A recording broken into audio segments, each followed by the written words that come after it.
Oh, thank you. Mrs. Pollock gone, do you know? Yes. Ah, yes. She leaves early Tuesdays. Just after lunch. Thursdays, too. She chased me out of the kitchen. She said I was mucking it up. Oh, she's a very tidy woman, Mrs. Pollock. She gave me the key to the shed. Hmm? I've been using some of the tools there. Working. Good. It's too dark now.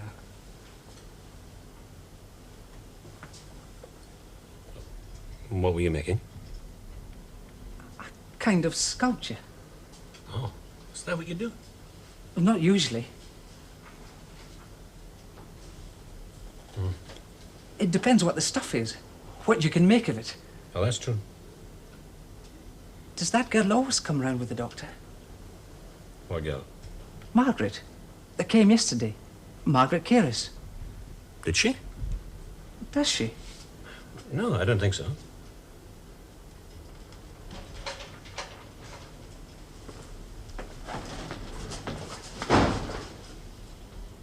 Who would that be? Adam? It's my younger daughter. Adam? Here! What, already? Listen, the house is freezing. Why didn't you say you were coming? What's wrong? What the hell? What's wrong? Oh, first things first. Are you ill? Oh, I've got a cold. And who was that? We'll probably never know now. You just scared him out of range. Yeah, well, why was he here? I mean, Annie, why are you here? I'd rather not go into that right now, if you don't mind. You look far too vulnerable. Oh, I do pick my times. Trouble? Trouble. You, personally? Yes, not only me. Now, you did go back to university last week. Yes, I went back, but... No, I can't go in here, not with you lying there. Where's Helen? She's away for the weekend. Oh. Now, Annie, is there something you should tell me? Later, Adam. I'll get a fire going downstairs. The atmosphere in this house. Oh, it's not so much the cold It's as the dam. You can feel it rising halfway up the stairs. What's Mrs. Pollock thinking about? Saving coal. I'll give you a shout. Annie, that young fella, my orderly, try not to scare him away. Hasn't he gone? He let past me like a gazelle. No, he's a much rarer animal than that.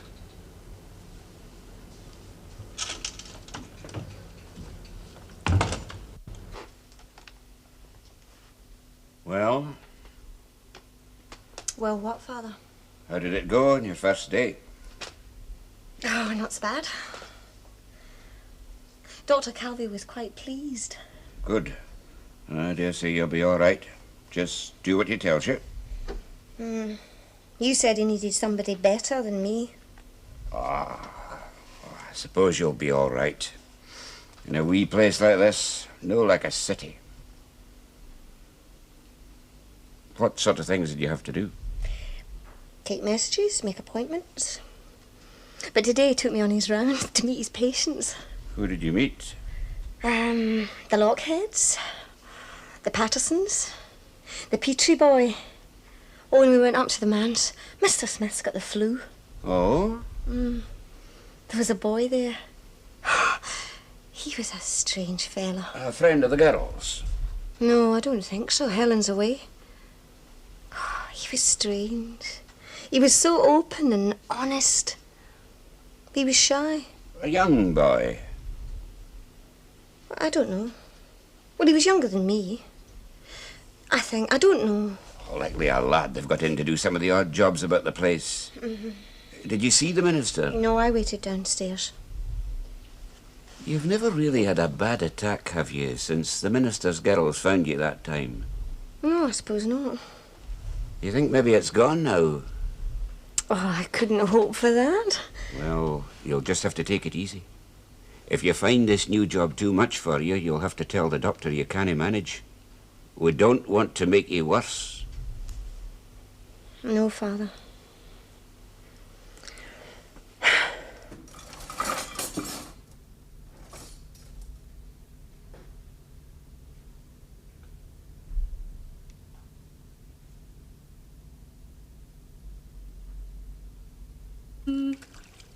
Oh,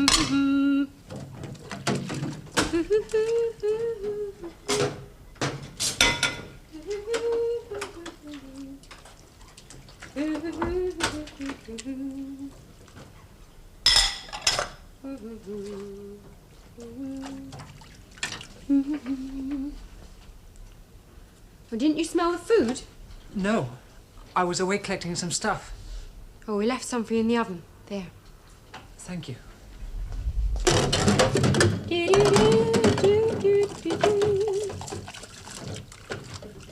Aren't you hungry? Not yet.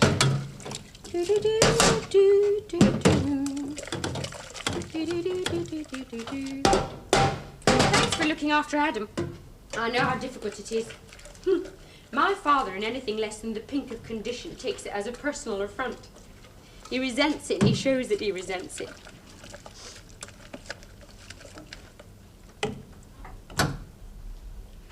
Do you talk at all? Only when there's something to say. Oh, great. Annie, aren't you finished in there yet? Yeah, ready now, sir.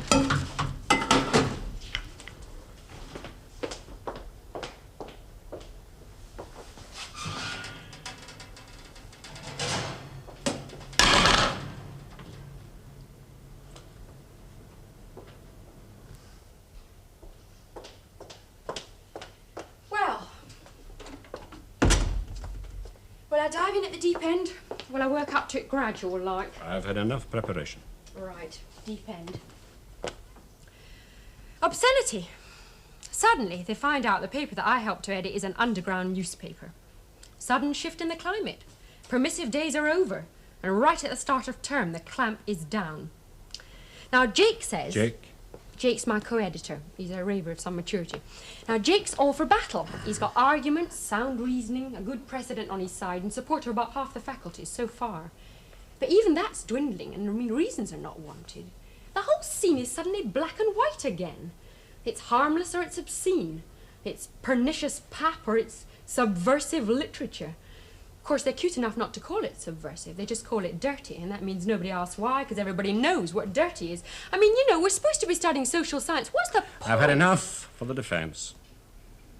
What is actually happening? I'm suspended.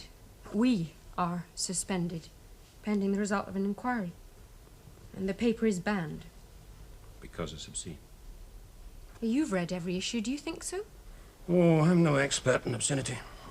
Did you find it offensive? No, just shoddy.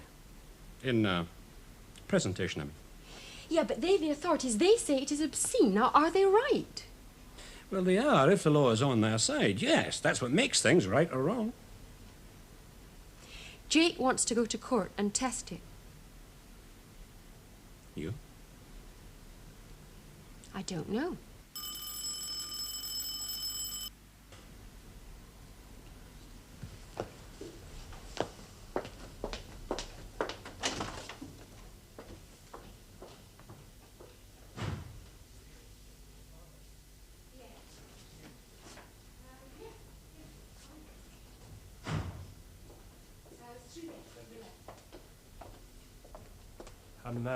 I'm sorry to disturb you, sir.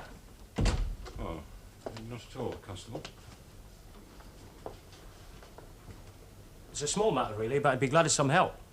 Won't you sit down? Thank you. Dr. Calvi has brought it to my notice. Dr. Calvi?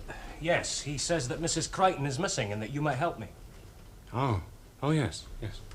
Is she? She's been away for more than a week. You were in her house, I believe, the other night. Yes, the wind had forced open the bedroom window. The wind? Yes. How did you get in, Mr. Smith?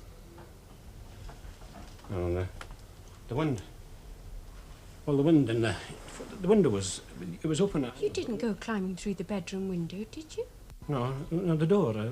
The side door was open. As well. It's locked now. They're self-locking doors. Everything's tight now. Well, that's right. If you close them, they're locked. I mean, she wouldn't go. I've been checking around a lot of property this week. I'm sure I would have noticed. A number of people have reported that they saw young fellows skulking about round the backs and the gardens. In what way did Dr. Calvert say that I might be able to help you? Well, I understand you're a friend of the family. Dr. Calvi mentioned some number you have where we might contact her husband. No, not Mr. Crichton's number. He's abroad. Uh-huh. And she didn't leave a number with you? No. You see, before we can do anything, she has to be reported missing. Now, as you say, her husband probably doesn't know, but you, as a friend and neighbour, could do it. Well, I don't know that she wants to be found. That's not really the point, Mr. Smith. These things should be reported. Well, I doubt if she'd welcome any further intrusion into her affairs. You really should have reported that window as well. If only to save yourself getting wet. Perhaps you'd be willing to give me Mr. Crichton's office address. Yes, it's a firm in Edinburgh. They'll tell you exactly where he is. I'll just get it. Have you been scared by any prowlers, Miss Smith? Not in the least. There's one about. Has he stolen anything? Likely. Why else would he be snooping round other people's property? Like my father? Oh, no, I didn't mean that. I'm sure you didn't. No, it'll be some of these young skivers passing through, taking what they can get. Oh, is that it, Mr. Smith? I doubt it'll do much good, then. Oh? Well, Mr. and Mrs. Crichton are separated. Oh, but they are still married. That's the next of kin, you see. Oh, I doubt if either of them would believe that for a moment. Pardon me? Oh, nothing. Law knows best, Father.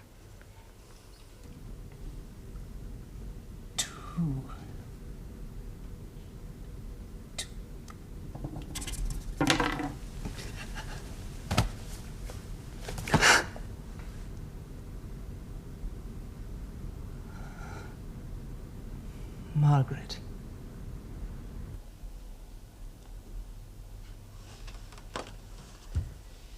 Come in. Was it something urgent? The surgery doesn't open until 9. Surgery. My office. I was looking for Miss Kerris. She doesn't start until 9. I could give her a message. Would you like to write it down in case I have to leave it? My name's Andrew. Stephen. Don't you like writing things down, Stephen? Oh, yes, but people can't read them. I have the same trouble myself sometimes. Why can't they? Because it's not what they expect. Sit down a moment.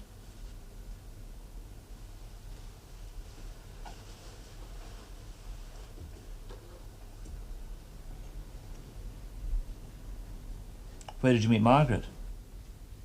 She came with you. Don't you remember? Oh, yes, that's right. Before that, I spoke to her on the telephone. I often telephone people, but she has a clear voice. Yes, she has. You haven't. Oh? You're thinking about something else. You're kidding me on. How can I, if you know? Have you been to a doctor before? Margaret should be here any moment. What did she tell you about me? Nothing. She didn't even mention that She forgot. No. Maybe she didn't want to tell me. You were there. And she forgot. This one. But I'm sure she knows you. How can you be sure for her? Tell her it's finished, though. Stephen, that's no reason to go. No. This is another one she won't forget, maybe. And tell her it's finished. And she can see it.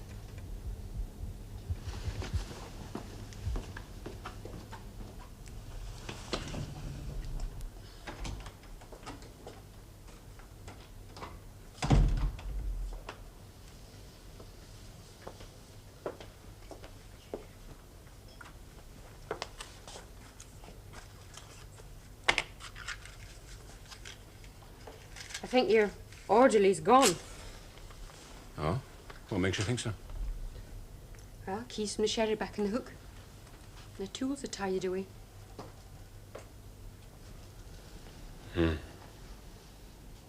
Stopped raining.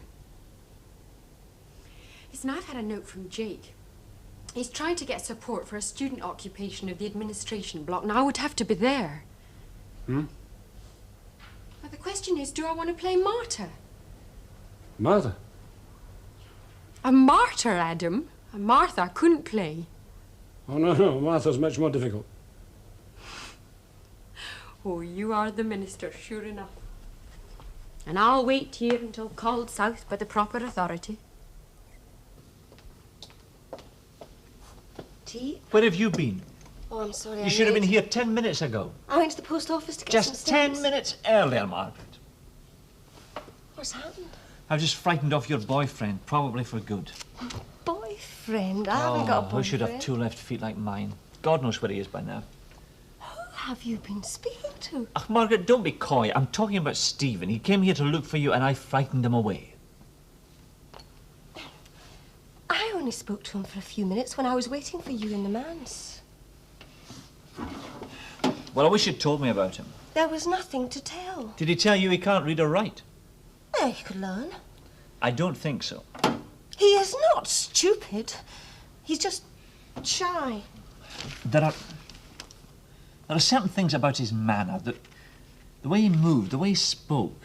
He sat in that chair and he watched himself sit, carefully controlling his limbs. Now, did he have any kind of obsession? Like, did he have a passion for cars or astrology, something like that? He told me that he makes jewels and sculpture.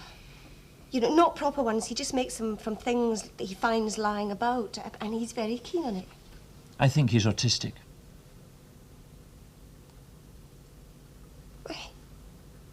He's not like Karen or Jamie or any of the children at the classes. He keeps himself in check. He has the control, muscular coordination that those children lack. Autism is plain in extreme cases like Karen and Jamie. Stephen outwardly only shows faint signs. And he survived on his own, and that is a marvel. We could have helped him. Oh, I'm sorry, I didn't realise. Oh, you did very well to get through to him. I liked him. He was gentle.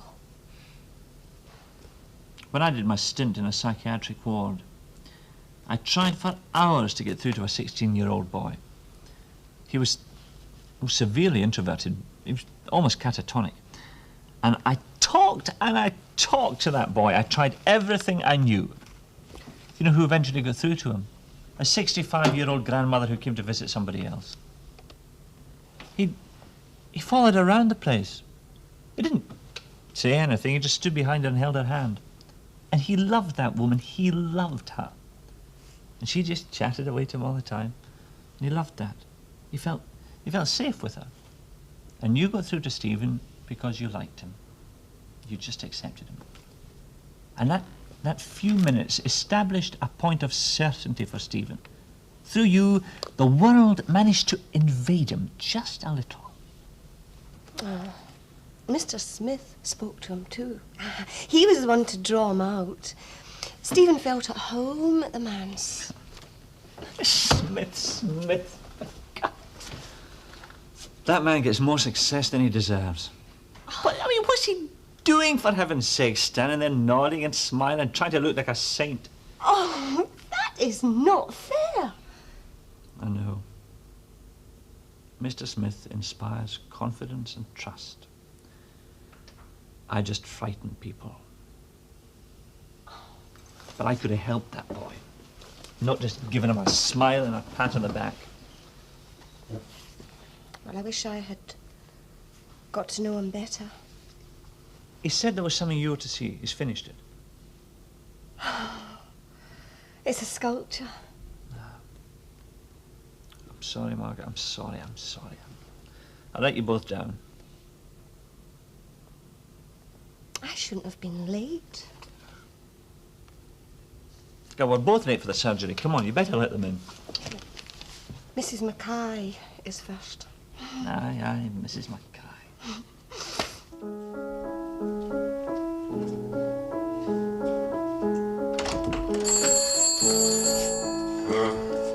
I'll get it while you go on mothering Beethoven. 4 to 9. Yes, it is. Well, I told you he was abroad. Oh, I see. Well, thank you for telling me. Right, goodbye. Pity to waste all this. You ought to get rid of it, you know. Well, who'd want a load of old music? No, I mean the piano. You'd sell it. They're back in fashion now. You buy yourself a new winter coat. No. I won't sell the piano. I remember Mother practicing. Hour after hour. Well, she was terrible. Yeah, wasn't she? But she was enthusiastic. Oh, yes. Do you remember this? Da da da da da da da da da da da da. Oh, well, it was her way of finding herself. Or at least searching for the pieces to put back together again. That helped for a while, that in the countryside. Well, she loved being the lady of the manse here. Well, who's that on the phone? Oh, Constable Hamilton. He's verified my story about David Crichton being abroad. He's dropping the matter for the time being. God, he's so pedantic. Next of kin. Well, he was following his procedure. What procedure were you following exactly when you went round to the Crichtons that night? I saw a light, went to investigate. And found Stephen. I thought Elizabeth might have come back. It's a funny time to pay a social call. When Elizabeth left, well, I don't think she knows what she's doing. Is it any business of yours? Yes. Why? I told you, she's distraught. She might do anything. Like what? Look, I'm concerned for her. If you could have seen her, you'd feel it too. She's reached the bottom, the lowest ebb. Someone's got to pull her up again and set her on the way back. So she ran away. Yes, she ran. Typical. What? Typical. She never stayed to face anything in her life. It's always been so easy for her. I wouldn't say that. Well, what was so bad that she couldn't face it? David playing around, was he? Now, why do you say that? Well, he's got "come to me, Tootsie" written all over his face. Now, Annie. So she ran away and she couldn't face it. Oh, poor, pampered, bourgeois bitch. Oh, must you bandy cliches like a 14-year-old? Elizabeth Crichton needed help. She didn't care who knew it or what they knew. Takes guts to cry out like that. She cried out that loud, it made me almost afraid to reply. To expose yourself like that isn't weak and it isn't easy. You're so young and cocksure. When in all your 21 pampered bourgeois years have you ever suffered like that? You really like her, don't you? Liking or not liking is irrelevant, Annie. Why can't you understand? Oh, she's a neurotic. Neurotic? Oh, that's a convenient pigeonhole. Oh, okay. I'm simplifying, I'm sorry. I'm just concerned about you, that's all. Well, I don't need your concern.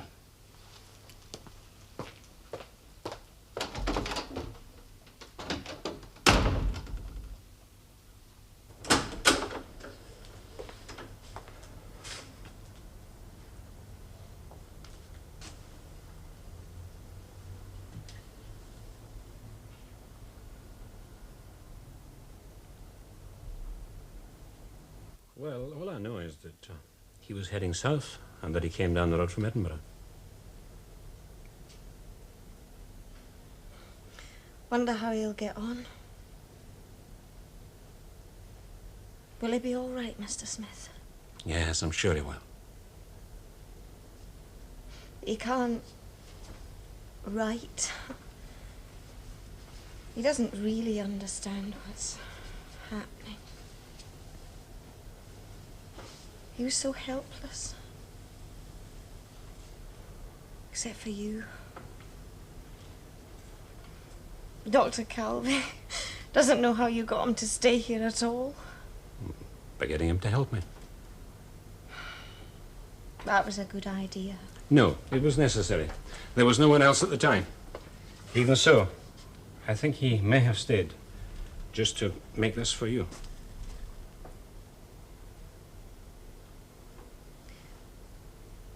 Will he come back?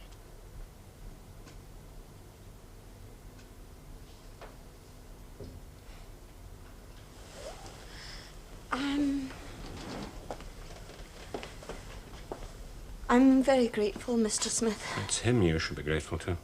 No, I mean... I know what you mean. I don't know what he meant.